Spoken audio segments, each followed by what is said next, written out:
BIONICLE Chronicles 3 Makuta's Revenge. Written by C.A. Hapka. Chapter 1 Underground. Recording by Toatapio Nuva.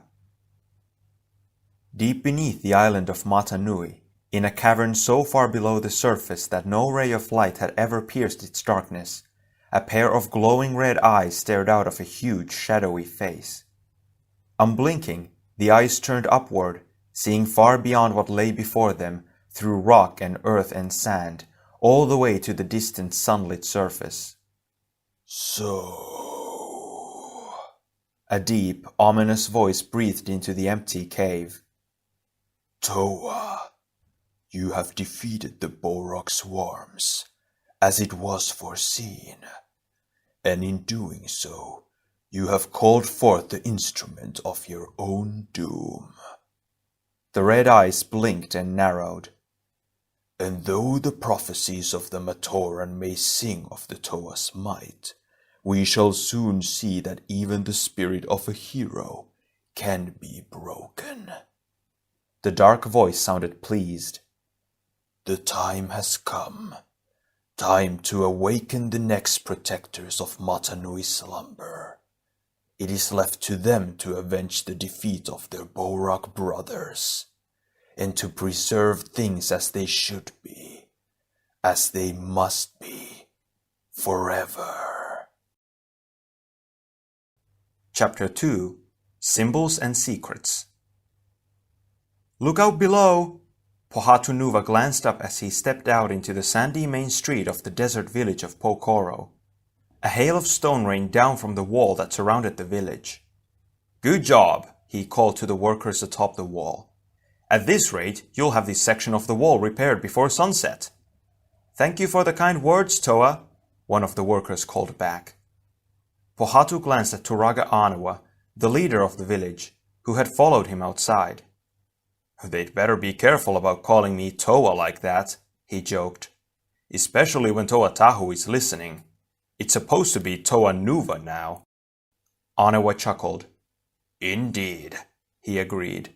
"There have been a lot of changes on Mata Nui since you and the other Toa arrived." "Yes." Pohatu looked down at himself, still a little amazed at the changes in his own body. It was stronger and sleeker than ever, with gleaming silver armor highlighting his bronze and gold limbs and torso. His mask had changed too. Instead of its old, smooth, bullet-like shape, it was ridged and spiky and provided him with even stronger powers of speed. There was another shout from the direction of the village wall. Pohatu and Anawa watched as several large, beetle-like creatures hauled a large chunk of stone toward the broken section. A villager pointed and called out, and the creatures obediently turned slightly to the left. "Who would have thought it?" Pohatu said. "Not long ago we were fighting the Bohrok swarms. Now they're helping us repair the damage they caused." "It is amazing indeed, Toa of Stone," Anawa agreed. "I must admit, I was not certain it was the right decision, letting the Bohrok swarms into the villages so soon after you and the other Toa defeated their queens." "How could it be the wrong decision?" Pohatu said. "After all, it's one of the few things we 6 Toa have agreed upon since we arrived here." It hadn't been long ago that he and the other Toa had first awakened on this island of Mata Nui. Even though the Toa were 6 heroes with one destiny, they didn't always find it easy to work together. But they had come together when it counted, most recently to defeat the Bohrok swarm sent by Makuta. In the end, the Toa had trapped the twin queens of the swarm, Kadak and Gadak, first with the help of the powerful Exo-Toa armor they had discovered in the queens' underground lair, and then by releasing the mysterious substance known as protodermis. At the same time, the Toa were exposed to the protodermis themselves and emerged from it changed into the Toa Nuva. "Besides," Pohatu went on as he watched the Bohrok maneuver a square chunk of rock toward the wall, "we know now that it was the Krana, the mysterious beings they carried within them, that controlled them. Now that the Krana have been removed, there is no reason to fear the swarms anymore." "Turaga! Turaga!" a shout interrupted their conversation. They turned to see a villager racing toward them. "What is it, Huki?" Anawa asked as the Matoran skidded to a stop before them. "Forgive the interruption, Pohatu Nuva," he said, "but something extraordinary has just happened." Pohatu and Anawa followed as Huki hurried back toward the center of the village. He led them to the village shrine known as the Po Suva. A crowd of Po Matoran had gathered there, clustered near the Suva's entrance. "Move aside," Huki shouted. "Let the Toa Nuva and the Turaga see." The villagers moved aside, murmuring with wonder. Pohatu saw a bronze-colored object hovering just above the ground. "What is it?" he wondered aloud, taking a step forward.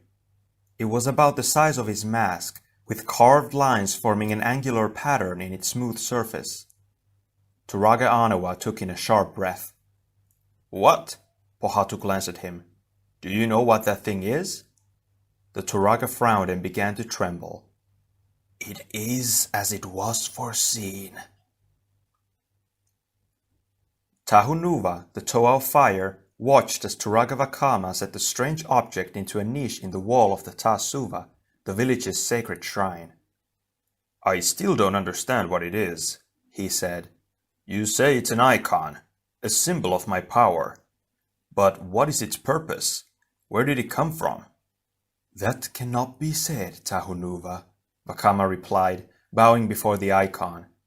"It is a mystery shrouded in the mists of the past." "Yes," Tahu murmured with a twinge of annoyance. "There seems to be a lot of those." Tahu stepped outside the Suva, but Vakama followed. "Tahu Nuva," he said, "please come back inside for a moment. I have something of importance to discuss with you." Vakama drew the Toa back into the dark quiet of the Suva. "I have been consulting with the Turaga of the other villages. We wanted to make sure you and the other Toa Nuva know that there is still work to be done, that becoming Toa Nuva does not end with your new looks and strength. There is a new set of Kanohi masks you must find to truly make use of all your new powers." "New masks?" Tahu grimaced slightly. Soon after the Toa's arrival on Mata Nui, they had set out to find the sets of Kanohi masks that would give them great powers. They had been hidden all over the island, and Makuta had set his vicious minions, the Rahi, to guard them. "It should not be such a difficult task this time," the Turaga said. "As you know, the Rahi no longer answer to Makuta, and with the Bohrok no longer a threat." "Finding the masks should be as easy as a nice game of Koli," Tahu finished. "All right. I suppose it's better to get this out of the way.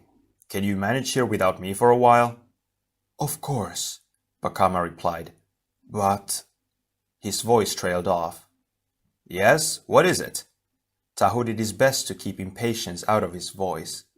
"Is there something else?" "There is." Vakama shifted his fire staff to the opposite hand. I don't know if the time is right. I don't know if any time would be right for this. And the wrong decision." "Yes, what are you saying?" Tahu demanded. It wasn't like Vakama to sound so hesitant. The Turaga was usually much more like Tahu himself, quick thinking and decisive. "What's the big secret?" Taking a deep breath, Vakama reached into an opening in the wall and pulled something out. Tahu stared at the item curiously. "What is that?" he asked, reaching toward it. "It looks sort of like a mask, but not any mask I've ever seen." Vakama held up the object. Its surface gleamed a deep flame orange.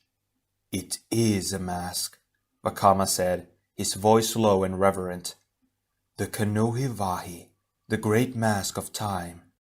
It is the most powerful mask of them all." "Really?" Tahu reached out eagerly, but Vakama pulled it out of reach. "Wait," he said, his voice so serious and commanding that Tahu lowered his hand in surprise. "You must understand what this power means." Tahu frowned, irritated. "I am a Toa Nuva," he reminded Vakama haughtily. "I know all about the use of power." Still, Vakama held the Vahi mask away. He shook his head. "This is not the kind of power you have known," he said. "Your other powers are great indeed, but the power of the Vahi exists on a higher level. Do you understand what it would mean to control time itself?" Tahu paused, turning over the question in his head. I suppose it would be useful in battle, he said. I could slow down time for my opponent, giving me the chance to defeat him before he could even complete a strike. Or I could use it instead of the Mask of Speed, quickening time to get me somewhere faster. Or... No, Vakama sighed. This is what I feared. You must think of the greater reality, Toatahu. For he who controls time controls reality, controls everything. Do you see? I see that time connects all other powers, Tahu said slowly. Nothing else can exist without it. Yes, Vakama sounded pleased and relieved, though his voice still held an undercurrent of worry. Now you begin to understand. It's one thing to control time and with it all of reality, and another to lose control of it all. The Kanohi Vahi can only be used in the direst emergency, when there is nothing to lose. Tahu paused. But I might never reach such a state of desperation at all, he said. I might never find a chance to call upon the Vahi. That is my hope, Vakama said.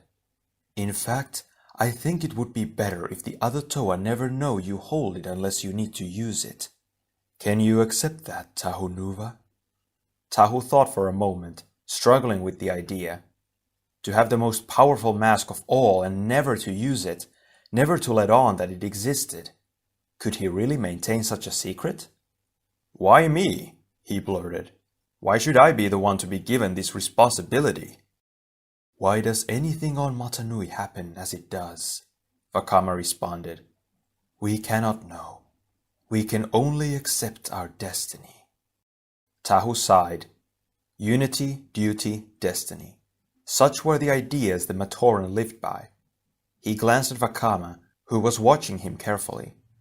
How much did Vakama and the other Turaga really know about the Toa's destiny? He wondered. Did they see more of the future and the past than they told? All right, he said at last. I will do my best to protect this mask and its secrets. He reached again for the Kanohi Vahi, and this time Vakama allowed him to take it. Chapter 3 Pride and Power. Recording by Warrior Studios. Don't be late, don't be late, Liwanuva, Toa of Air, sang to himself as he launched himself off of a cliff near the edge of Liwahi. Don't be late. It was the last thing Toa Onua had said to him when the 6 Toa Nuva had parted ways. The other 5 Toa Nuva were waiting when Liwa finally reached the meeting spot. Gali smiled at him, and Pohatu gave him a friendly wave. Greetings, brothers, Liwa called. And sister, he added with a wink at Gali, the Toa of Water. Did I late miss anything important? Onua, the Toa of Earth, greeted him with a nod. We have just recently arrived ourselves, but how are things in Likoro, brother? He asked in his deep, rumbling voice. We have all wondered. Liwa's smile faded as he thought of the rubble that was all that had remained of his tree-bright village after the Bohrok had gotten through with it. If only he had fought harder to resist the power of that Krana. He shuddered as he remembered the horrible feeling that had come over him when one of the Krana had taken over his mind. He shook his head, refusing to dwell any longer on such things. The past was the past, and even a Toa could not change time. We are hard-working, he said. There is much to do, but we are making progress. That's good to hear, Liwa, Gali said. Let us know if you are in need of our help. Liwa shrugged. Many thanks, Gali, he replied, but with my new powers, I true doubt I will need much help with anything. Indeed, it was always a surprise when Kopaka Nuva, the Toa of Ice, had anything to say. But now his cool voice cut into the conversation. I fail to see why any of us need to bother with these meetings any longer. Not until we discover how to awaken Mata Nui. It was the Toa's ultimate goal to reawaken the great spirit for whom the island had been named. Let's not be hasty, Brother Kopaka, Gali said. Even our new power doesn't mean we can go it alone from here on in. Oh, really? Watch this! Liwa flung his katana blade upward, calling upon the power of the wind. It swept down with a roar, lifting the other Toa Nuva off their feet. Take care where you point that power of yours, Brother Liwa, Tahu Nuva growled as he leapt to his feet. You might just find yourself in hot water. He sent a blast of flame out of his magma sword. Liwa somersaulted out of the way just in time.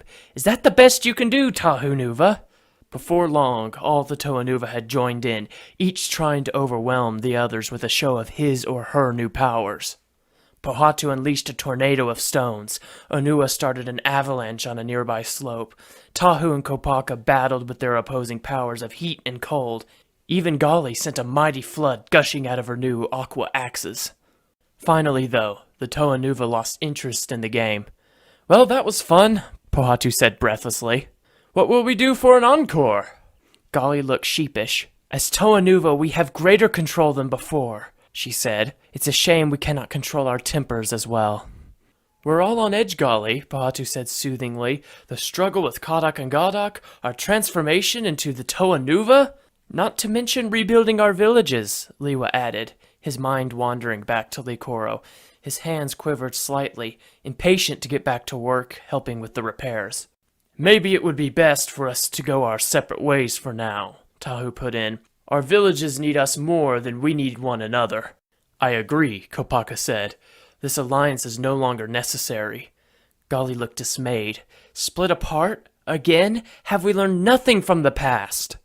Liwa shrugged. He liked Gali, but in his opinion she had always put a little too much emphasis on the unity part of the Matoran's favorite saying, even when it didn't seem necessary. "This is a mistake," Gali pleaded. "I can feel it, please. What if we're needed once more? What if some new danger threatens Mata Nui?" "We will tug that vine when we come to it, Water Sister," Liwa called over his shoulder. "Quick speed to you. I am out of here." Soon Liwa was sailing in for a landing on the outskirts of the village. He could see that Matoran had made progress even in the short time he had been away. There was a crashing sound in the bush nearby. Liwa glanced towards it, expecting to see an animal. Instead, a Tanak Va, a scout of the fiery Tanak breed of Bohrok, emerged. News ahead. The thought slipped easily into Liwa's mind. He shuddered slightly, because of his experience with the Krana. Liwa was the only Toa who could hear and understand the Bohrok's communication. He still couldn't get used to the fact that the swarm still had access to his mind, though it had certainly come in handy. "What news?" he asked the Tanak Va, ignoring his own uneasy feelings. "What's happening? Is something bad wrong at the village?" No, nothing wrong." With that, the Tanak Va turned and scurried away into the jungle. Liwa frowned after it for a moment. Nothing wrong? He hoped it was true. It was still hard to trust the Bohrok sometimes after all that had happened. Whatever the news, Liwa figured he would know soon enough. He grabbed the closest vine and swung upward. "I'm back, little ones," he called as he landed.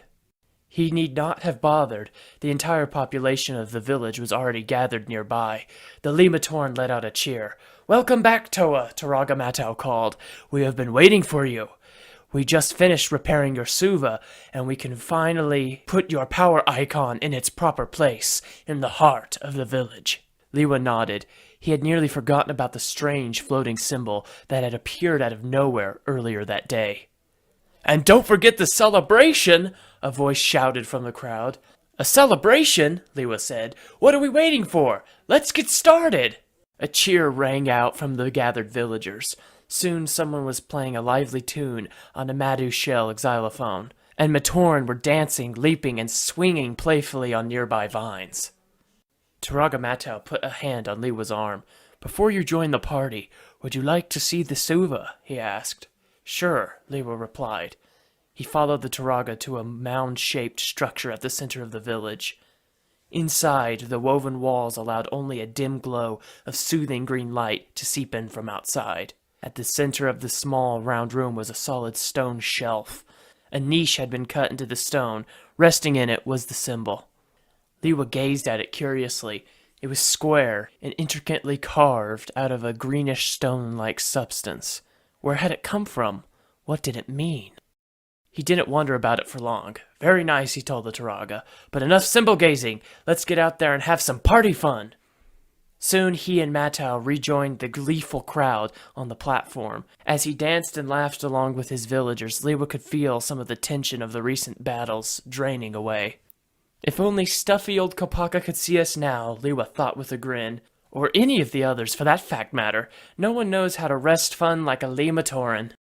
Overwhelmed by joy, Liwa shouted for attention. "Watch this, Leaf Brothers!" he cried, balancing on the edge of the platform. "I'll show you the kind of sun soaring I can do with my new powers!" He crouched briefly, then sprang up, putting all his energy into the leap. Up, up, up, he soared straight into the sky above the treetops, higher and higher, until he was almost blinded by the bright light of the sun. "Yee-haw!" he cried as he reached the top of the arc. He waved his hand, calling upon the air currents to carry him down. As he did, he glanced down. He was a bit startled by how high he was. "Good thing my friend the wind is always ready to do my bidding," Liwa murmured. Realizing the breeze he summoned hadn't materialized, he swirled his hand in the air again. Still, the wind didn't respond. "What?" Liwa cried, his heart clenching with fear as he tried again. And again, he felt himself plummeting downwards as he realized the truth. His elemental powers had deserted him. He tumbled helplessly down towards the village, far, too far below. Chapter 4. The Theft. Recorded by Lord of the Tree Frogs. Liwa's eyes flew open. He realized he had closed them to shut out the view of the hard ground rushing towards him. "Oof!" he cried as his descent was suddenly stopped just above the ground. For a second, all he could see was a feathery neck. He clung to it, realizing he was still moving downward, but at a much safer speed. "Are you okay, Toa?" a breathless voice asked. "Kongu," Liwa said. "Is that you?" "It's me and Ka," the Matoran responded. "It looked like you were in trouble, Ban, so we up flew to check." "Thank you, brave brother," Liwa said as he finally realized it was the beating wings and strong body of Ka, the gecko, that had stopped his free fall. He glanced at Kongu, who was perched on the large bird's back. I know not what wrong happened, but the wind didn't answer my hair call." With a squawk, Ka glided in for a landing, depositing Liwa on the swampy ground. "What do you mean, Toa?" Kongu asked. "How could the air wind not respond to you?" Liwa shook his head. "I don't know, little brother," he said. "It has not happened before." Not wanting to think about it anymore just then, he grabbed a vine and swung up to the village. Kongu followed aboard Ka. As he landed on the main platform, Liwa saw that the villagers were clustered together, their eyes and voices full of fear. "Don't worry, fret, little ones," he called, assuming that they were concerned for his safety. "I'm all right." Matau rushed up to him, his eyes wild and frightened. "I am glad-hearted to hear that, Toa," he said, "but I'm afraid there is other wrong news. Your power icon has been stolen." "This creature," Onu said patiently. "What did it look like?" The Onu Matoran standing before him, a sturdy villager named Onipu, bowed his head. "It was large," he reported, "but I was prepared to fight it." Onua nodded. "Go on." I know not how else to describe it," Onipu said, his voice shaking slightly. "It was hideous, terrifying. Its body had a metallic sheen, and its claws were huge. I shouted for help, knowing I could not hold it off for long on my own. Then it spoke to me." He was silent for a long moment. Onua waited, gathering his patience. Finally, Onipu continued. "Its words were as metallic and cold as its body," he said, his voice twisted with horror. It told me to step aside so that it might claim its prize. When I would not, it began to breathe in. Within seconds, it had sucked away all the air within the suva. I tried to hold my post, but with no air I found myself helpless. It pushed past me and grabbed the icon. And then it was gone." Onua turned the story over and over in his mind, Who was this new, mysterious enemy with such strange and disturbing powers? What did it want with Onua's power symbol? What does it mean, Toa? Onipu asked meekly. Why did it happen? I thought those icons were merely that. Symbols of Toa's elemental powers. Artistic tributes to our destiny, Onua said slowly, allowing the careful logic of his thoughts to unfold aloud. But now I see that the icons actually held these powers within them. As long as my icon remained in the village, my power remained strong.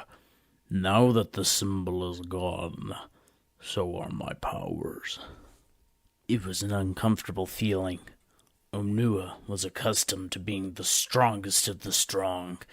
Now he was left helpless, and it seemed that a powerful new enemy had appeared on Mata Nui. Just when we thought Makuta's forces were stamped out for good, Onua thought.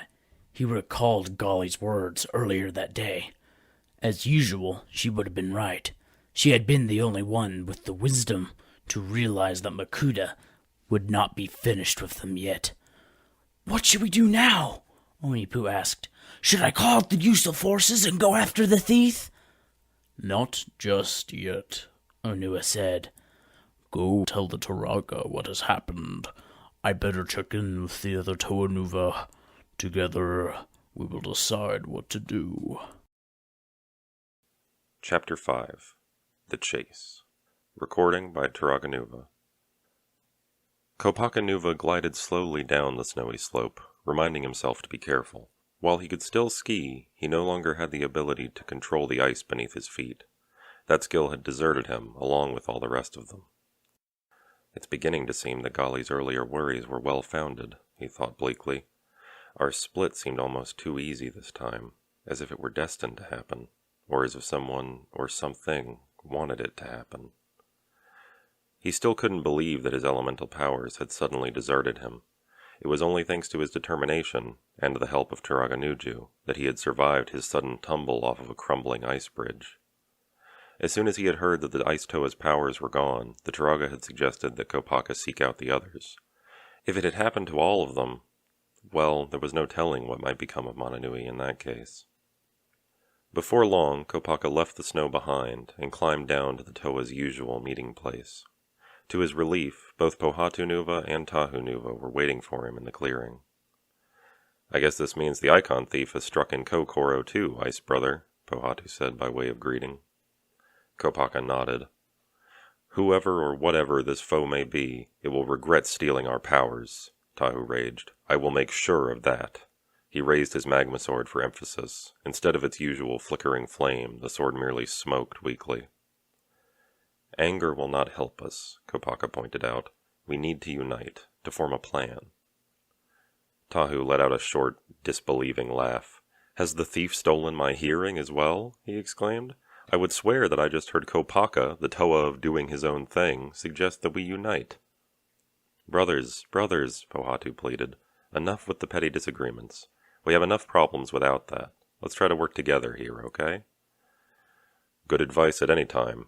Onuanuva's voice interrupted the tense moment. He strode into the clearing and glanced around. But especially important now, I think. All of you. You've lost your elemental powers too? Each Toa nodded. I think it's safe to assume that Golly and Lewa will have been struck as well, Pohatu added. You're right about that, Lewa said, hurrying into the clearing just in time to respond. Found that out in a wrong moment back in Lake Oro. Onua nodded. Then we need to decide what to do. I know what to do, Tahu spoke up at once. Find the thief and take the symbols back. End of plan. Kopaka sighed. Typical Tahu. All bluster with no thought. That's no plan, he said icily. That's suicide. Kopaka is right, Pohatu agreed. Without our powers, and knowing not what we might be facing, it would be foolish to rush into action. Who are you calling foolish? Tahu snapped, glaring from Pohatu to Kopaka and back again. Onua raised his hand. Easy, Brother Tahu, he said. Let's just think on this for a moment. Lewa rolled his eyes behind his mask.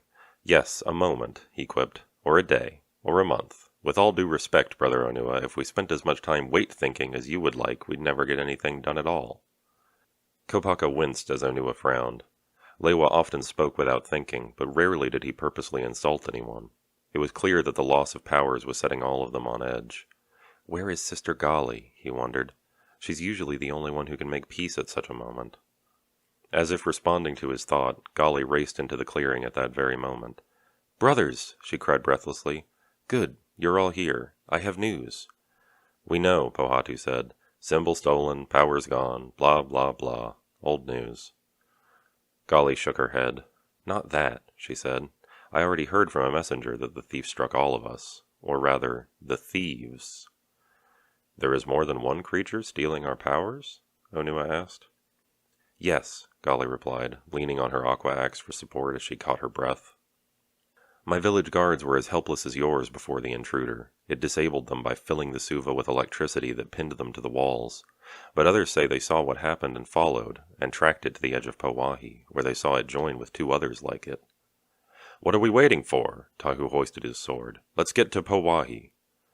"Wait!" Onua cried, but Tahu had already charged off, with Lewa right behind him. Even Pohatu trotted after them eagerly. "Reckless fools," Kopaka muttered. Gali glanced at him. "I agree, some of our brothers could stand to do a little more thinking before they act," she said. "But this time their course might be the best one. The longer we are without our powers, the greater the danger to Mata Nui. We have to confront these creatures and take back our icons." "I suppose you are right, sister," Onua said, his voice deep with worry. "But how easy will it be to do so without our powers?" Kopaka was wondering the same thing, but he followed without another word as Gali and Onua hurried after the others.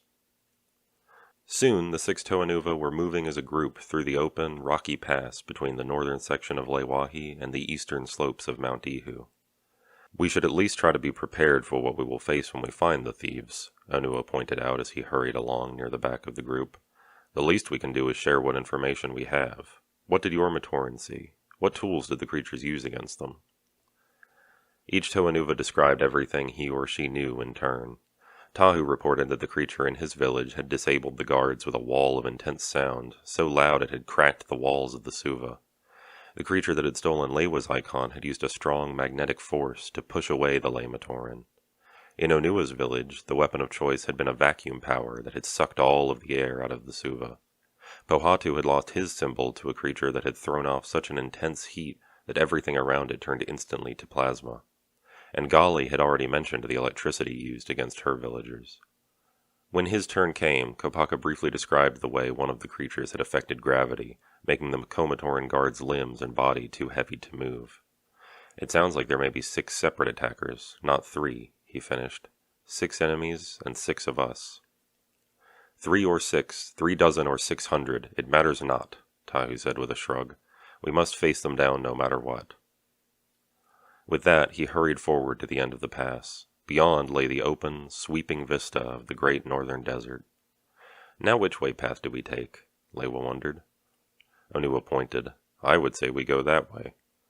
Kopaka followed the Earth Toa's glance and saw broad prints leading northward in the bare soil. The marks were large and deep. "Come on," Tahu said. "Are we going to stand around looking at these tracks, or are we going to follow them and take back what is ours?" Without waiting for an answer, he strode off in the direction the tracks led. "Our enemies seem to be making no attempt to remain stealthy," Pohatu commented. "I wonder if we should be worried by that." "They should be worried about us," Tahu said boldly. He led the way over a rise. Beyond lay a large, rocky plain scattered with stones of all shapes and sizes. "Does anyone see prints?" Gali asked. Pohatu shook his head. "It will be pointless trying to find them here," he said. "This sort of ground is not friendly to ordinary tracking." "Maybe we should go back," Onua said. "We could seek out the rest of the Kanohi Nuva. With those additional powers, it may be easier to find the thieves." "We've got to continue on." Tahu seemed unwilling to accept reality. "If we search Pauahi, we have to catch up to them." "Or maybe not, if they've path changed to the tunnels of Onuwahi or anywhere else," Lewa shrugged. "Besides, what do we do if we find them?" Kopaka grimaced. Where had that question been when they were all back at the meeting place? "It's not if," Tahu said, breaking into Kopaka's thoughts. We will find them, and we will get our powers back. Pohatu was still staring across the rocky plain. Now he raised his hand and pointed. Tahu, he said, I think those things up ahead might have something to say about it. Chapter 6. Helpless. Pohatu stared as the 6 creatures he had spotted came closer. Their bodies were sinewy and powerful looking, covered in gleaming metallic armor of various shades: red, blue, silver, bronze, green, and black. What are those things? Onua murmured. They look sort of like Bohrok, Pohatu said, only meaner. Gali grimaced. Let's just hope there aren't swarms of them somewhere, she commented. These 6 look to be enough to deal with. And deal with them we will, Tahu said grimly, tightening his grip on his magma sword. By then, the creatures had nearly reached the Toanuva. One of them, the one with the reddish-colored armor, stepped forward.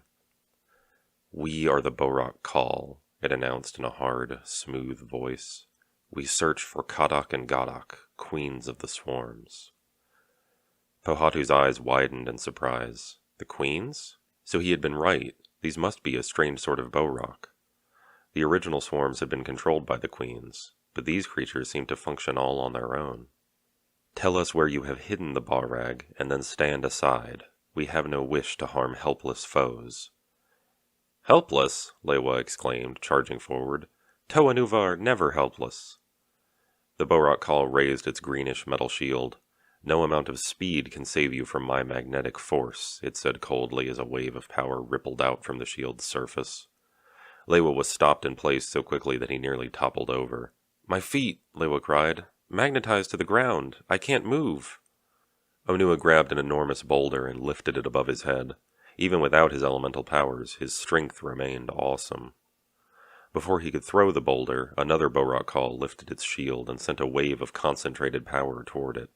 Your rock is no threat, Toanuva, the creature said as the boulder dissolved into magma. And neither are you. Give us Kadak and Gadak. Now. Tahu leaped toward Gali, Pohatu, and Kopaka. His mask was glowing brightly.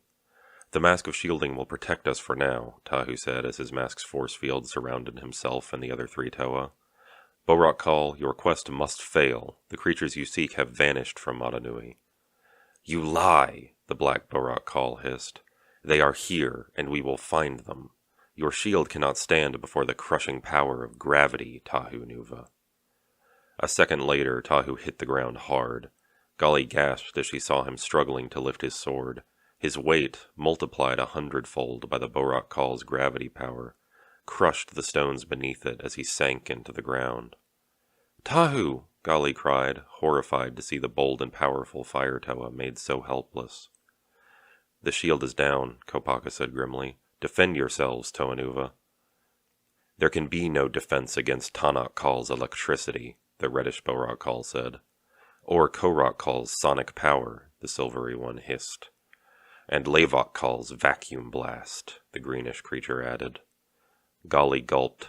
A second later, she felt herself flung backward by a blast of combined energy so strong that she could hardly tell where one force ended and the next began.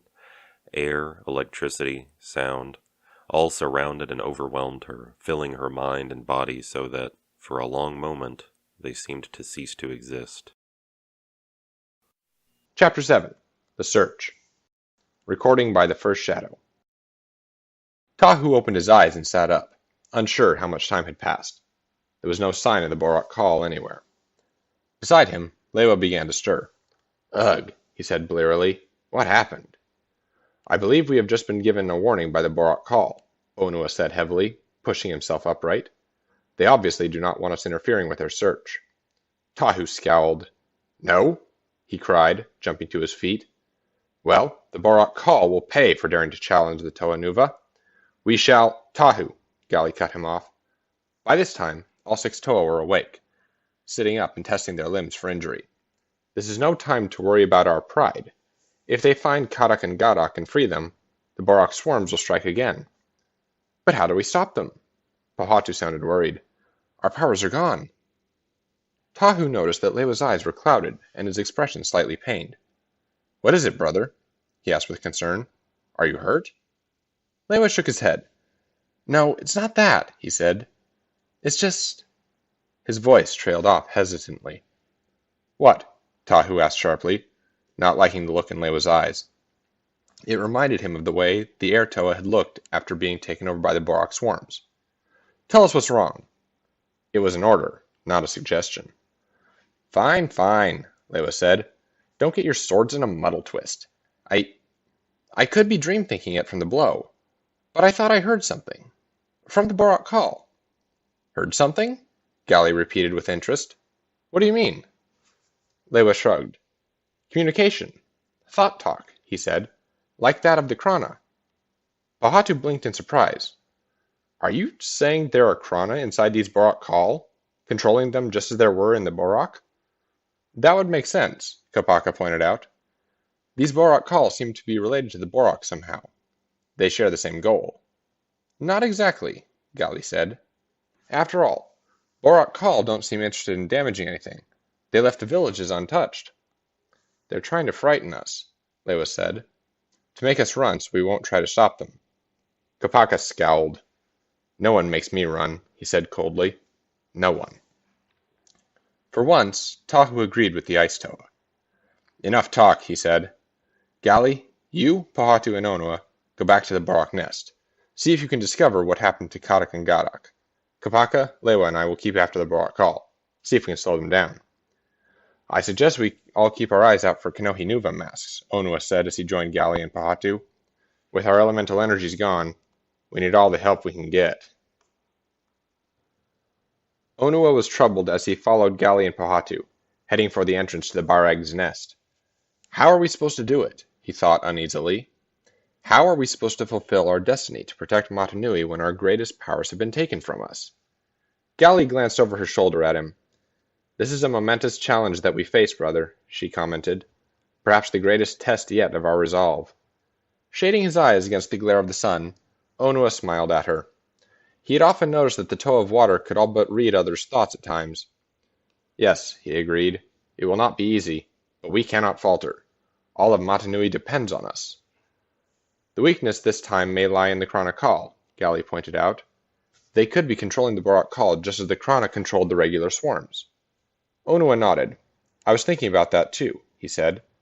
I hope Brother Lewa is right about hearing Krana voices. It could be our only hope. I suppose so, Pahatu said.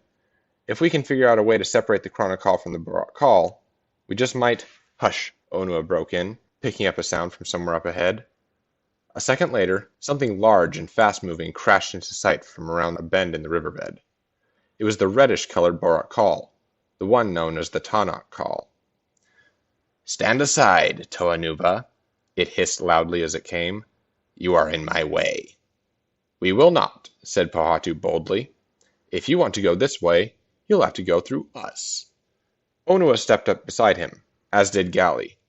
The Tanakh Kal didn't slow its pace. It merely raised its shield, sending several lightning bolts shooting out of it. Look out, Gali shouted, but it was too late. The bolts hit the ground underneath Onua, flinging him into the air, where he tumbled over and over before landing with a heavy thud on the bank of the dry river. Oof! Pahatu grunted as he landed beside him a second later. Nearby, Gali dropped heavily onto the hard-packed ground as well. Onua blinked, trying to clear his mind. Pushing himself upright, he looked down into the riverbed just in time to see the Tanakh Kal hurrying on without a backward glance. The Toa of Earth squinted, willing his sun-weakened eyes to focus. Look, he croaked, pointing. Is that? The other two followed his gaze. Gali gasped. A Krana Kal, she said. The creature carries it beneath its face shield. So Lewa was right. Pahatu stared after the Tanakh Kal as it disappeared around a bend. That thing, he said, sounding shaken. It didn't even slow down. It just knocked us aside and kept going. Gali climbed to her feet. Come on, brothers, she said wearily. The only good news is that the Tanakh Kal was heading away from the tunnel entrance. We'd better take advantage and get there before it does. Soon the three of them were hurrying up a rocky slope. At the top, Onua knew they would find the entrance, buried under a giant pile of rocks. After their battle with the Bohrok Queens, an avalanche had completely covered the opening. Pahatu was already moving forward toward the pile of rocks. He drew back 1 foot and kicked at a large boulder. "Ow!" he shouted as his foot connected with the solid stone. The boulder didn't budge. "Pohatu, don't," Gali said gently. "Without your powers, you'll only wear yourself out." Onua sighed. "We're going to have to find a different way," he said. Gali stared at the covered cave entrance. "I'm starting to think that seeking out the Barg ourselves is a waste of time," she said. "It's unlikely we would be able to stop the Bohrok Kal from getting to them anyway. I think we should focus instead on finding a way to get those Chronicle. Without them, the Bohrok Kal will most likely be left directionless and harmless." "I agree," Onua said. "We need to get those Chronicle. Any way we can." Chapter 8. The Sound Shape. "Easy, easy," Lewanuva murmured under his breath. "Don't look up, tree, my metallic friend. Nothing to see up here." He carefully swung across a clearing on a vine, his gaze trained on the Bohrok Kal, which was marching along the ground below. The creature seemed unaware of the Toanuva's presence. He hadn't kept track of how much time had passed since that first meeting with the Bohrok Kal, but it seemed like forever. The Toa had split up, trying to get the Chronicle, but every encounter had ended the same way, with the Toanuva groaning on the ground while the Bohrok Kal continued their quest without so much as a pause. "At least we found a few number of Kanohi masks along the way," Lewa thought, trying to look on the bright side. "So we each have some of our mask powers back now." Below, the Bohrok Kal moved on. Just a few farther steps, Lewa thought, willing himself to be patient. It's almost time. He grasped a strong vine hanging nearby, glancing up to make sure that it was firmly entwined around a higher branch. When the creature was near the middle of the clearing, Lewa nodded. It was time. He bent his knees and pushed off, springing gracefully off the tree branch. Holding the vine tightly with one hand, he held the other outstretched at the ready. The vine swung him down, down, down. As the vine's arc reached the clearing, he was skimming just above the swampy ground. Perfect, he thought eagerly, aiming straight toward the Bohrok Kal. The creature's broad back was to him, and Lewa could clearly see the softly glowing white Chronicle set into the center of it. He was almost close enough to grab it. Wang! A burst of noise exploded out of the Bohrok Kal just as Lewa reached it, knocking him to the ground as solidly as any physical strike might do. Lewa was momentarily stunned by the blow, but quickly leaped to his feet. The Bohrok Kal hardly spared him a glance as it continued easily on its way, but it did gesture briefly in his direction with its shield. A split second later, a high wall of solid sound sprang up between it and the Toanuva, vibrating and whining, sending leaves scattering away and causing tree trunks at the edge of the clearing to bend and crack. "You won't away block the Toa of Air so easily," Lewa muttered, though his words were lost in the cacophony. Taking a deep breath, he called upon the power of the Mask of Levitation. He floated upward, easily reaching the top of the wall. As soon as he did, the sonic waves shifted slightly, moving out and around him and blocking his rise. The wall of sound surrounded him, pummeling him with its intensity, so loud that it seemed it would crack the earth and sky themselves. Lewa dropped back to the ground, hardly noticing the force of the fall. Much worse was the force of the sound assaulting his ears. Staggering, inconceivable sound. How could any creature hold such terrible power? Lewa couldn't think, couldn't move, could do nothing but try to survive the assault. It was unbearable, like nothing he had ever experienced, like nothing he could ever have imagined. It bent his mind until it could think no more, his body until it could stand against it no more. "Kopaka!" Gali's voice was urgent. "Come here, quick!" Kopaka abandoned the Bohrok Kal footprint he was examining and hurried forward to join Gali, who had moved several lengths ahead through the jungle. The sound shape, Lewa was muttering, his gaze blank and his limbs curled into a fetal position. "Lewa!" Kopaka said sharply. "Brother Lewa, do you hear me?" "He's in shock," Gali said, kneeling beside the Toa of Air. "Give him a moment." Kopaka nodded, watching as Lewa writhed on the ground. Mud and swampy water covered him, making it clear that he'd been there quite a while. What could have happened to him? The Bohrok Kal, of course, Kopaka told himself grimly. Our foolish air-headed brother must have decided to try to take on one by himself, Hasn't he learned his lesson by now? Kopaka noticed that the Toa of Air was pressing his hands to his ears. Look at that, he told Gali. He must have tangled with the sonic shield of the Bohrok Kal. Yes, Gali agreed with a shudder. That one is worse than all the others combined, if you ask me. She reached down and gently tried to pry one of Lewa's hands loose. He struggled briefly against her, then finally relaxed. Slowly, his sightless eyes began to focus. Finally, he groaned and sat up. Ice brother, water sister, he croaked weakly. The sound, it's really gone? Whatever happened, it's over, Gali assured him. You're safe now. Kopaka stretched out a hand to help Lewa to his feet. What happened, brother? Lewa winced. Please, Kopaka, he said. Keep your voice quiet low. My ears are still ringing from the boxing the Bohrok Kal gave them. So it was the Bohrok Kal, Kopaka said, carefully keeping his voice to little more than a whisper. Why did it come after you? It didn't, exactly, Lewa admitted, his own voice gaining strength with each passing moment. It was defending its chronicle. I had hoped to vine swing down and grab it from above. I thought I was track following undetected, but I guess it knew I was there after all. That was a risky plan, brother, Gali chided him gently. Kopaka grimaced. His own opinion of Lewa's plan formed of harsher words. But he shrugged them off. Lewa had learned his lesson the hard way.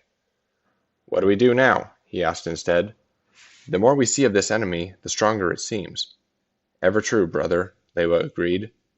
If those swarm queens are still down there in the dark tunnels somewhere, it's only a matter of time until the Bohrok Kal track find them.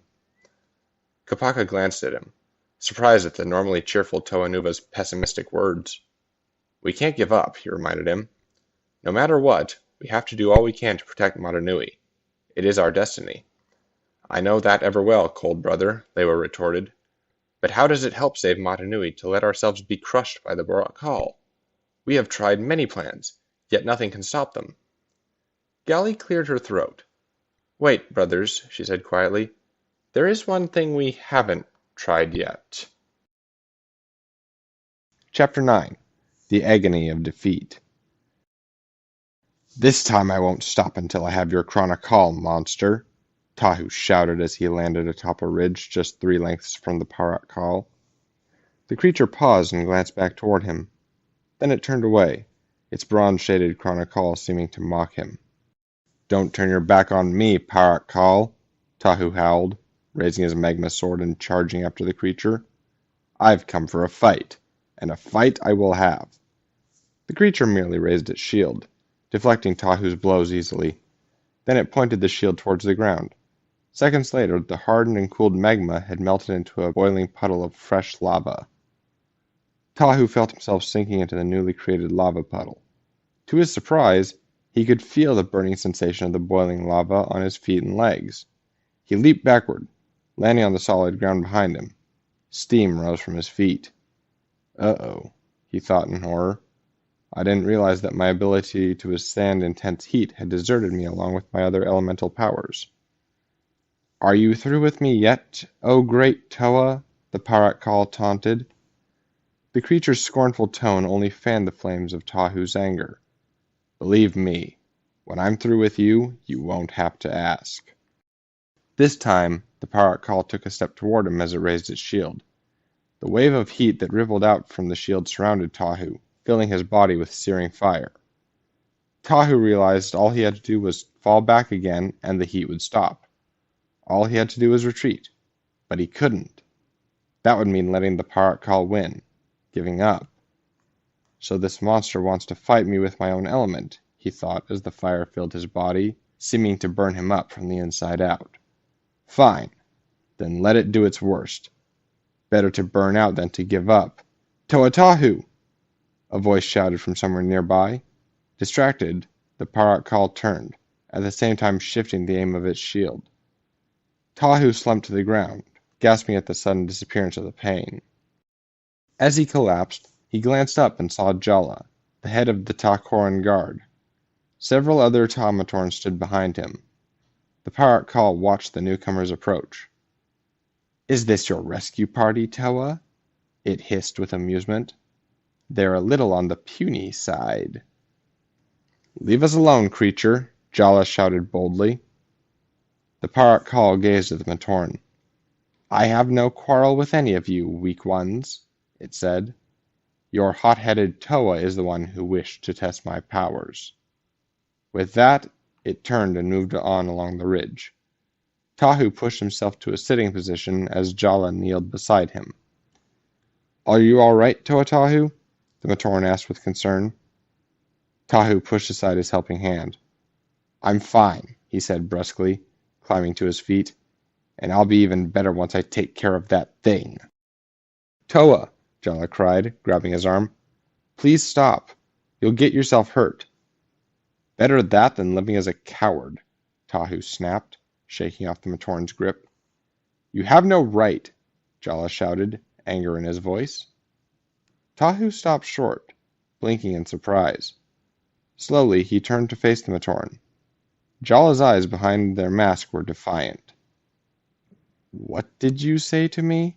Tahu asked, holding down his rage with difficulty. Jala took a deep breath.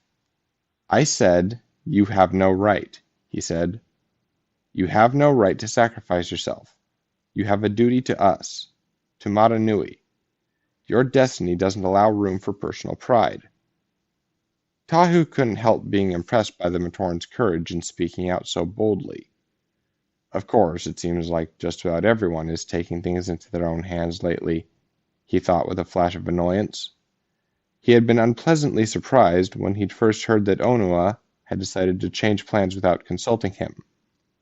For a moment, he had started to insist on doing things his way, just to make sure that everyone knew who was in charge. But Gali and Pohatu had convinced him that the Earth Toa's decision was right. Was Jala right in his defiance too? Out the corner of his eye, he noticed that the Bohrok Kal had paused again, and seemed to be listening. It took a step back toward them. Listen to your little friend, Toa, it hissed with a chuckle. He's only trying to save you from being humbled by the strength of the Bohrok Kal. Again. Tahu gritted his teeth. Mark my words, Bohrok Kal, he said slowly, calling upon every ounce of strength he had to control the flames of his temper. You will not succeed in your mission, for it is the sworn duty of the Toa Nuva to stop you, and stop you we will. The Bohrok Kal laughed, the sound tinny and scornful. Is that so, feeble hero? It said. Once we find and release the queens, you will. Ag! Its words broke off in a strangled cry. To his surprise, Tahu saw that Jala had just leaped forward and wrenched the Chronicle free. The Bohrok Kal's limbs twitched. It let out several moans, and then fell still. Good job, brave Jala, Tahu cried with delight. Now that we've conquered one of them, the others will. Toa Tahu, look, another Matoran broke in, pointing to the far end of the ridge. A Galak Va was scuttling toward them. What's it doing? Tahu wondered aloud. He didn't have to wait long for the answer. As the small scout creature came closer, he saw that it was clutching something in its clawed hand. Is it bringing the creature another Chronicle? Jala asked in surprised dismay. Tahu nodded grimly. Looks that way. Everybody run, one of the Matoran cried out. So much for our alliance with the Bohrok and Bohrok Va, Tahu thought hopelessly as he and the Matoran scattered at top speed. It seems the Bohrok Kal are exerting some kind of influence over them. It seems we may have made a serious mistake in trusting the swarms inside our villages. For a moment, he thought of the Kanohi Vahi. Was this the desperate emergency Vakama had spoken of? Was it time to call upon the dreadful powers of the Great Mask of Time? He shook his head, feeling hopeless and angry as he ran. He could barely control his own temper. Why had Vakama asked him to control such an awesome power? In the jungle near Lake Koro, Gali was primed for battle. Ready? She asked. Kapaka nodded. Ready. Me too, Lewa added. Let's do this. Gali closed her eyes, gathering and focusing her energy. She concentrated on the other two Toa Nuva, allowing her own mind to flow and merge with theirs. A moment later, the Toa Nuva Kaita known as Wairuha opened his eyes. Created from the mental and physical uniting of the three Toa, he combined their powers into one form. "It is time to put an end to this threat," he rumbled, moving toward the Levat Kal that was searching a boggy area nearby. The Levat Kal stopped what it was doing. "So this is how it will be, Kaita? Then so be it." As Wairuha moved toward it, the creature let out a series of shrill calls. Seconds later, two more Bohrok Kal appeared, the Bohrok Kal and the Bohrok Kal. Wairuha gathered his powers. To his surprise, the creatures ignored him and turned instead toward one another. There was a blast of energy, and all of a sudden a single, larger creature stood where three had been a second before. Wairuha gasped. The Bohrok Kal had merged into their own Kaita being. The creature attacked, flinging a solid mass of flickering sound toward him.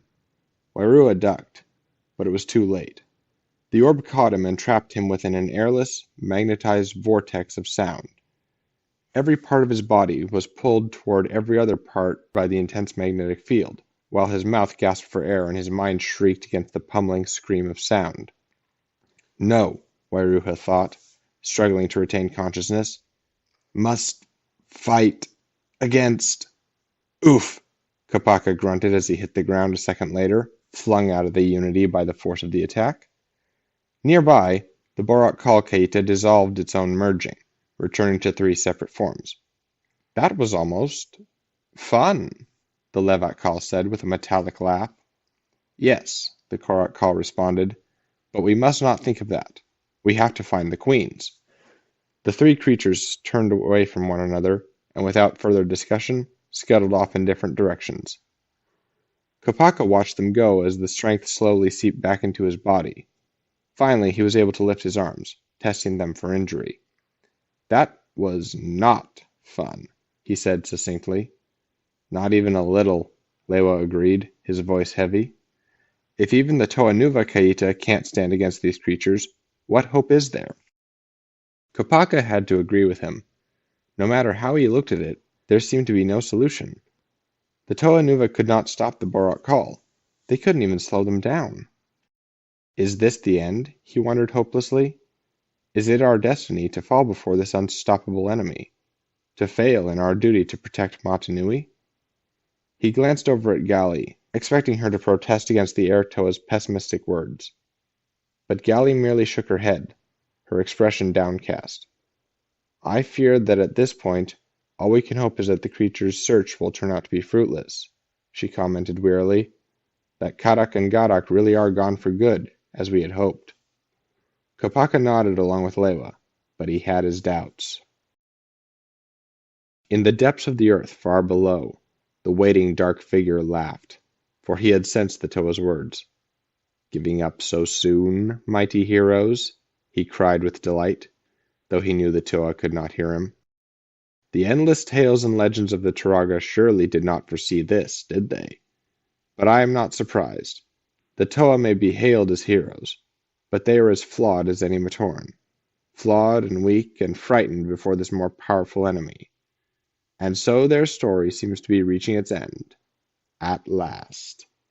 The figure glanced over at an enormous mask that stared sightlessly from the cavern wall nearby.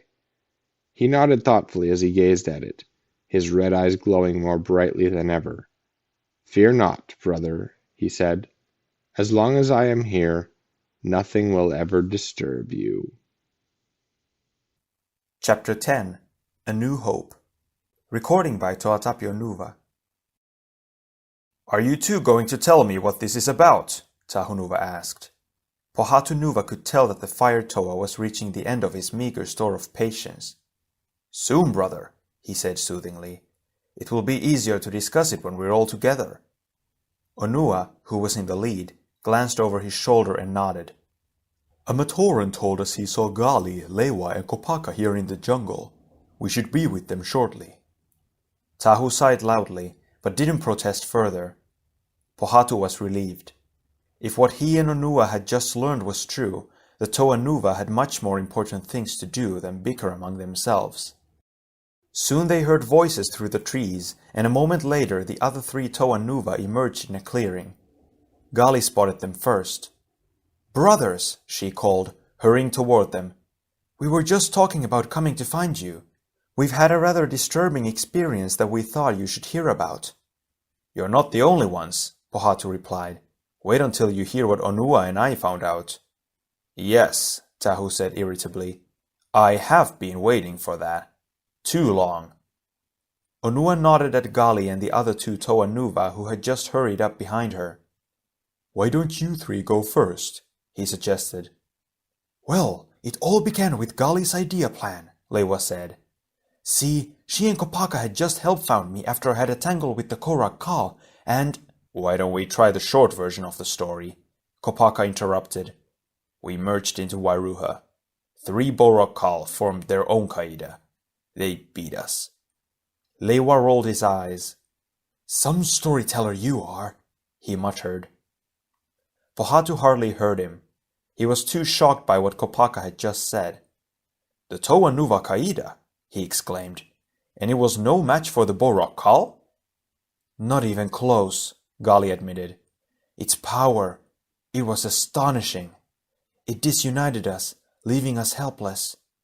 Fortunately, it seemed to have no interest in fighting us further and left, heading toward the north." "We might know why it went that way," Onua said heavily.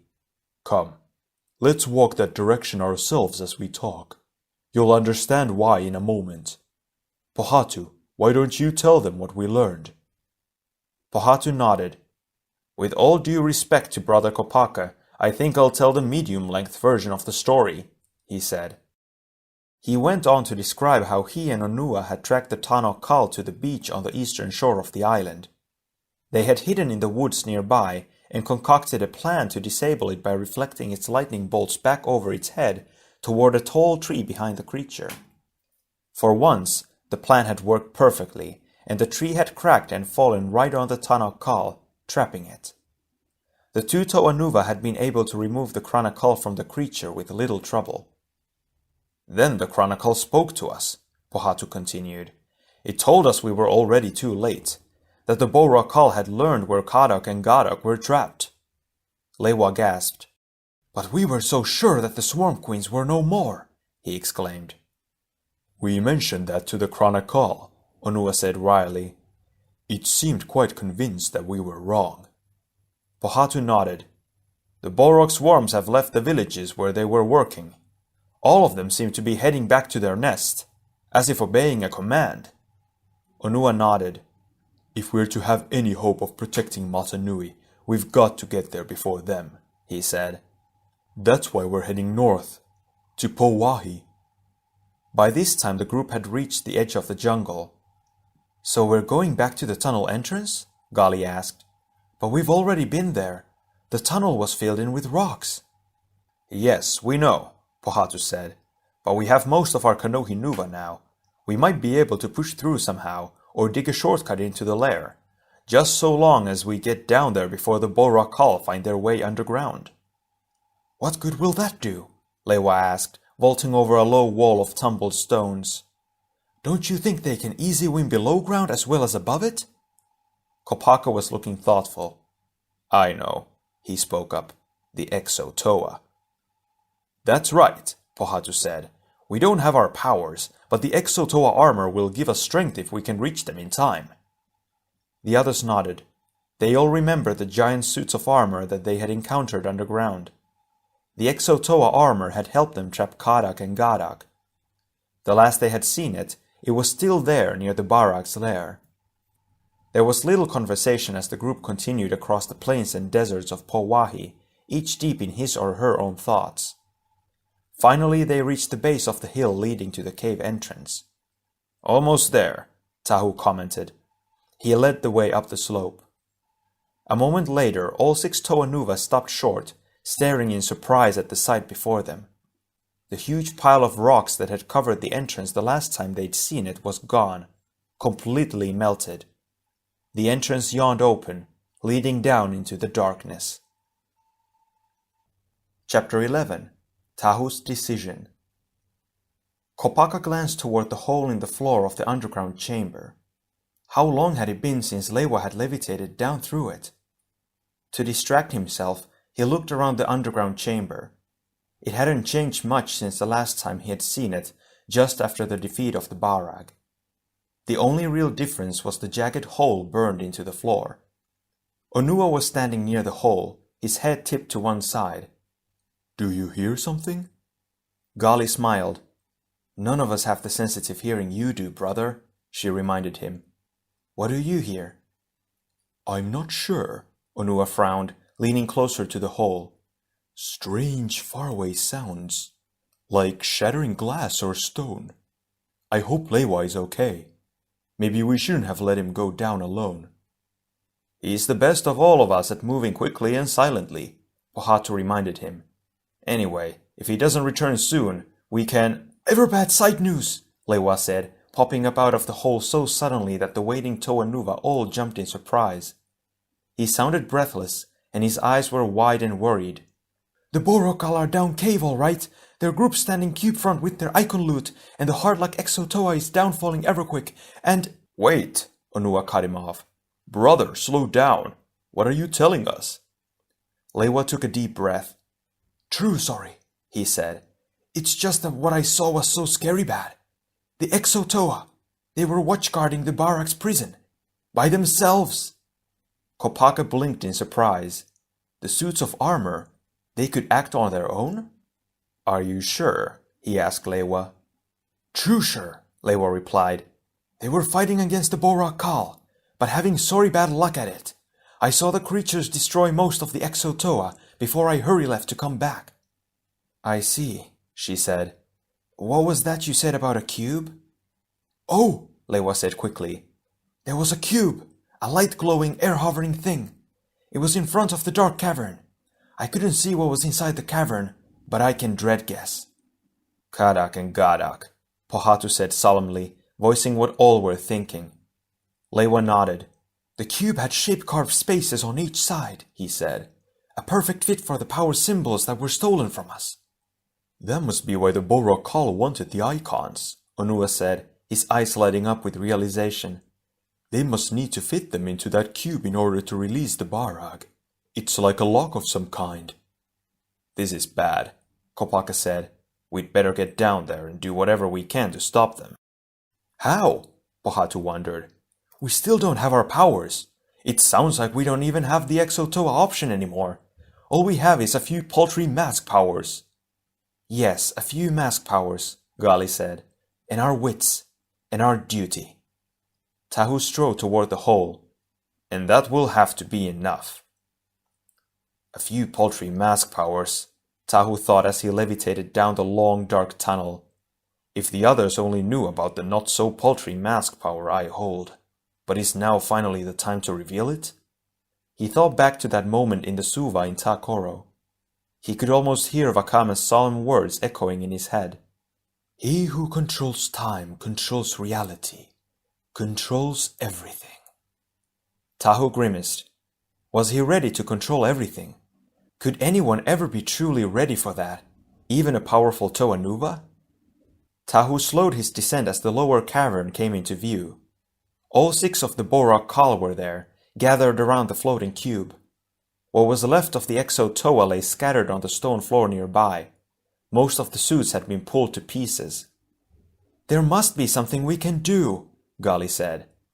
Tahu took a deep breath, suddenly feeling in his heart that the decision was already made. It had been destined. All he had to do was accept it. "There is," he said. Chapter 12. The Great Mask of Time. Gali glanced at Tahu, wondering what the Fire Toa had in mind. She gasped as she saw his mask begin to glow a fiery orange and morph into an odd, primitive shape.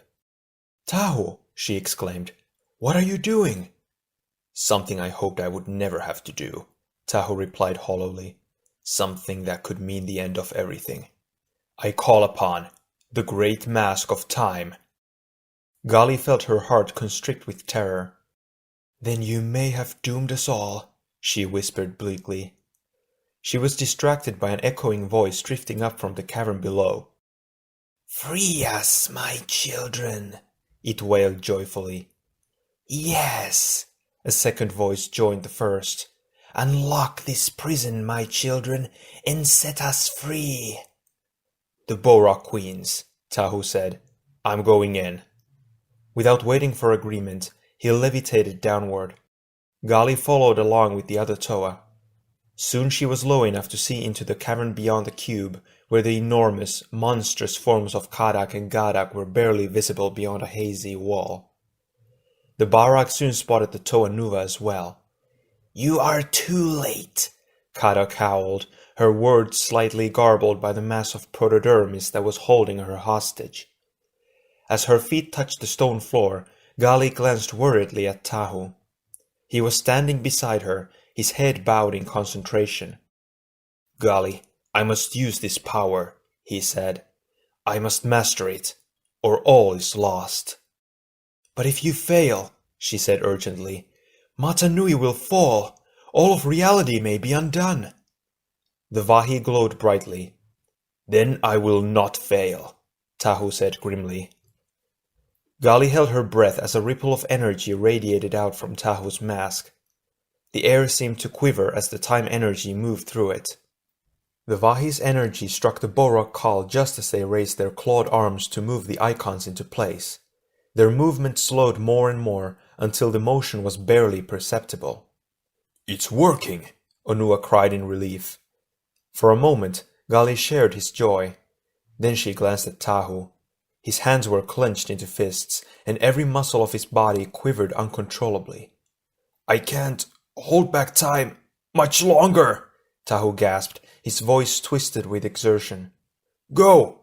Get our symbols back!" The other 5 Toa Nuva leaped forward as one. As Gali headed toward the Bohrok Kal, she could see its Chronicle. Despite the time slowdown, it still appeared to be pulsing evenly. Gali paused, staring at it as it shimmered and glowed.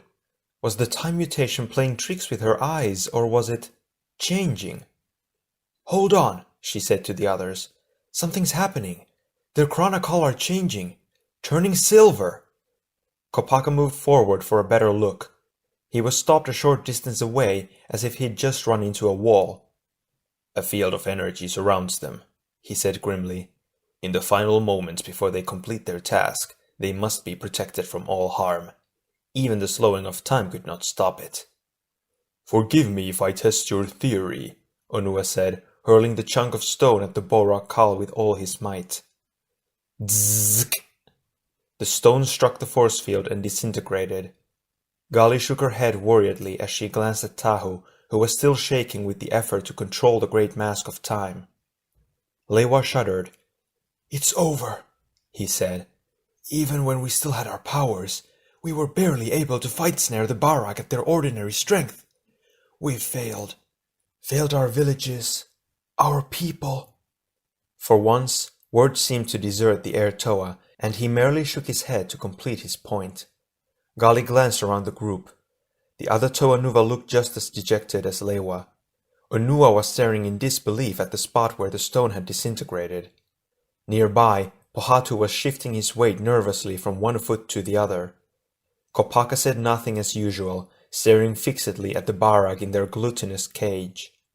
And for the first time since she'd known him, Gali saw defeat lurking in Tahu's eyes.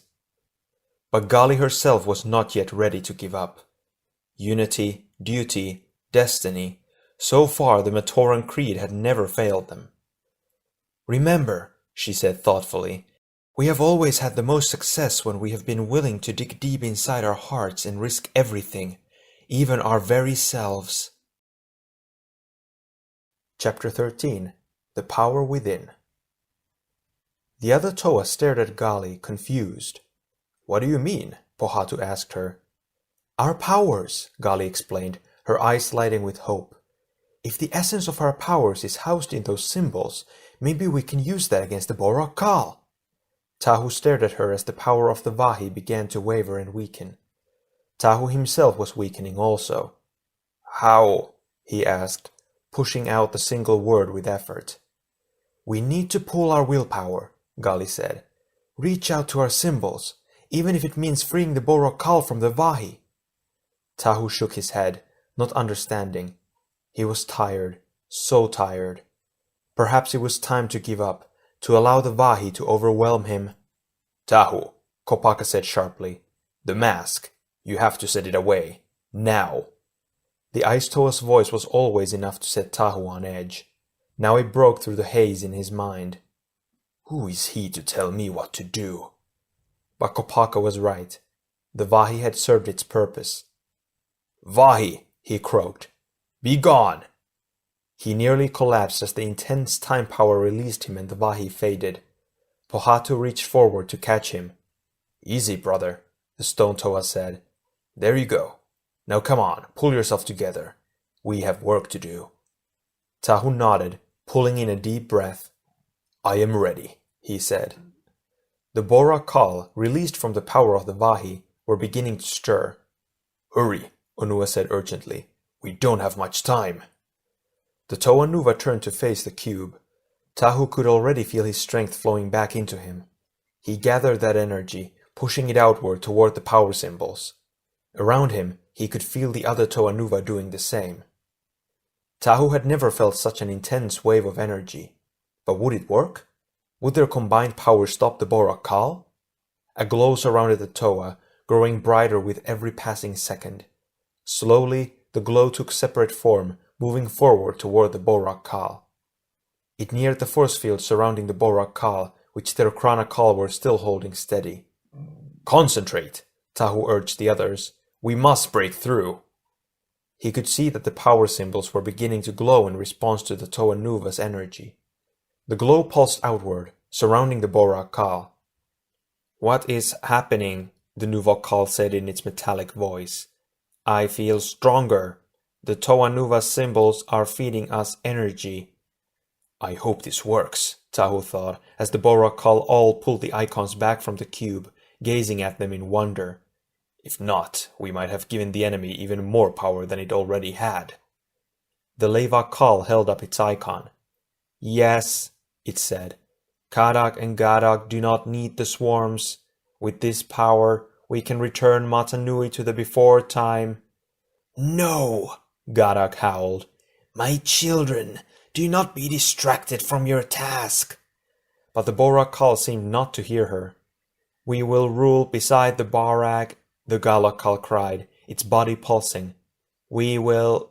It shuddered, the energy turning darker. What is happening? The Tanakh Kal wailed as its body quivered uncontrollably, waves of energy rippling and sparking over it. Good question, Pohatu whispered. The Bohrok Kal were all convulsing now. No, the Galak Kal shrieked as its body lurched. Too much power. Can't control... You fools! Kadak roared from within her prison. You have been tricked. Yes, Gali said calmly from the head of the group. You wanted our power, monsters. Now let us see if you can handle it. The Nuva Kal dropped the symbol it was holding. So much power, the Nuva Kal moaned. Can't control my energies.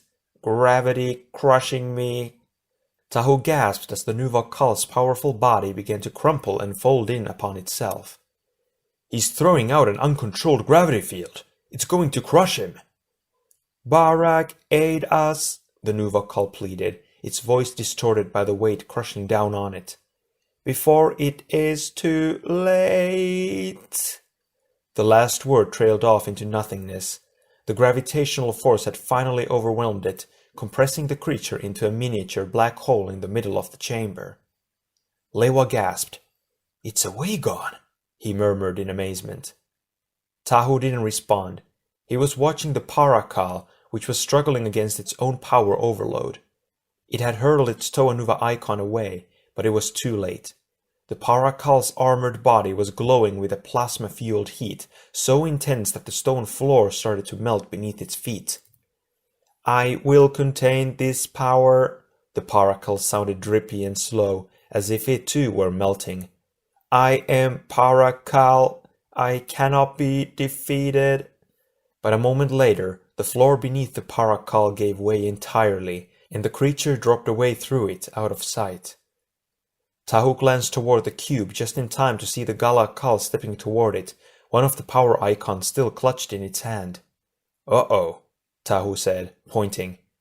The Bohrok will be free, the Bohrok Kal cried. You cannot defeat me with my own power. Should we do something? Lewa wondered aloud. Tahu shook his head. One symbol will not free the Bohrok, he said. It would need to collect all 6 of them, and I suspect that's going to be harder than it realizes. At that moment they all became aware that the pieces of shattered Exotoa armor were moving. Look, Gali said. It's the Bohrok Kal's magnetic energy. It's going to... Before she could finish the sentence, the Exotoa pieces suddenly shot toward the Bohrok Kal, pulled there by the creature's pulsing magnetic force. Oh no, the Bohrok Kal cried, a split second before the pieces struck. Tahu had turned to watch the Leva Kal. The incredible vacuum forces it was emitting finally overwhelmed it, sending it shooting upward like a rocket. It smashed through the cavern ceiling and disappeared. The Bohrok Kal had teetered over to a corner of the cave. There it stood locked into place, a prisoner of its own electrical forces, which swirled in the air around it and formed a constant shimmer of concentrated lightning. Onua nodded toward the helpless creature. I expect that one will stay there until it finally runs out of energy entirely. That meant the only Bohrok Kal left was the Bohrok Kal. It was standing near the cube, buffeted by waves of undiluted sound. The sonic forces were so focused around their core that Tahu could hear nothing but faint zips and crees, but he shuddered to imagine what it must sound like to the creature trapped within its own sonic vortex. As he watched, the Bohrok Kal's body shuddered and gave way to the pressure, crumbling into dust before the pummeling sound waves. Only its silvery chronicle escaped, scuttling away into the shadows. The 6 power symbols lay on the floor. Slowly, the glow that had surrounded them faded away, and the cavern was still. Lewa let out a long breath. The Bohrok Kal, he said. Are they? They did not live as we understand life, so they cannot die, Kopaka answered. But they have been defeated. Tahu nodded. Did you see that chronicle escaping? He asked. I did, Gali said. I expect the others managed to get away too, but I don't think we need to worry. Without the Bohrok Kal to house them, the chronicle will remain powerless. Then we have won, Tahu said, hardly daring to believe it. Kopaka nodded. It seems so, he said, his cool voice tinged with admiration. Thanks to our wise sister. How did you know, Gali? Gali shrugged. I didn't, she admitted. I gambled that tapping the power of the symbols would feed the Bohrok Kal more energy than they could control. In the end, the only power that could defeat them was their own. She turned toward Tahu. There's one thing I don't understand, she said. The Vahi, where did you get it? Wakama gave it to me, Tahu said, along with a warning that its power might be too great for even a Toa to wield. He was nearly right. As he remembered the surge of power that the Vahi had sent through him, a surge of energy welled up. He held up his sword, seeing flames dancing along its length. Hardly daring to believe what he saw, he pointed the sword at a nearby rock, blasting it with searing flames. Kopaka was watching him. So our powers have returned, he said. Glancing toward the cavern ceiling, he pointed his own ice blade. A moment later, an icy staircase had formed. Tahu led the other Toa Nuva toward the icy staircase. The Bohrok were once again safely contained in their underground prison. It was time for the Toa Nuva to return to the surface. None of the Toa Nuva could relax before the first rays of sun penetrated the dark tunnel, a sign they were at last reaching the surface. Once safely above, the 6 Toa sank to the ground in relief. Gali glanced at Tahu with unease, still trying to process what he had just revealed. Still trying to understand how he had kept the Great Mask of Time a secret for so long. What other secrets might he be hiding? But she suppressed her unease. Now was not the time. Instead, forcing a smile, she turned to her fellow Toa Nuva and said, Well, brothers, what do you think? Will we be able to put Mata Nui right again? Of course, Tahu said. I think we've finally learned our lesson. What lesson? Lewa said. You mean the lesson that a Toa's work is never done? Pohatu chuckled. No, he's probably talking about the lesson that we should always pay attention to Gali's hunches. Or that only bad yuck things happen underground, Lewa added, grinning. Yes, all of those lessons, brothers, Tahu said with a smile, but also the most important one of all. Don't you get it? I know what you're thinking, brother, Gali said, hoping she was right. 3 little words, right? Kopaka nodded, speaking up for the first time since Tahu's speech had ended. Unity, duty, destiny, he said. Right, Tahu said. When we keep those 3 words in mind, the Toa Nuva can do anything. End of the book Makuta's Revenge.